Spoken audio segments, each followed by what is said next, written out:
একটা মজার জিনিস দেখাই। হ্যাঁ, যে এটা হচ্ছে জেট স্প্রে, ঠিক আছে? সো এটা আমরা যে কারণে ইউজ করে থাকি সেটা সবাই জানে।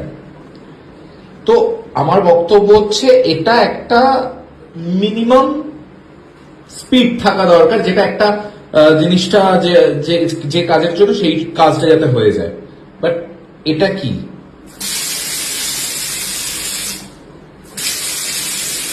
মানে এটা কি, মানে কোনো কারণে যদি মিস হয়ে এটা যদি তলায় কোনোভাবে লেগে যায়, সেই দুটো তো আর আস্থা থাকবে না, সেই দুটো তো চলে যাবে। তো আমার কথা হচ্ছে, এই যে যারা হোটেলটা বানাচ্ছেন তারা একটু ভেবে বানান। আমাদের এখনো বিয়ে হয়নি, ওই দুটো খুলে চলে যাবে এই জলের প্রেসারে।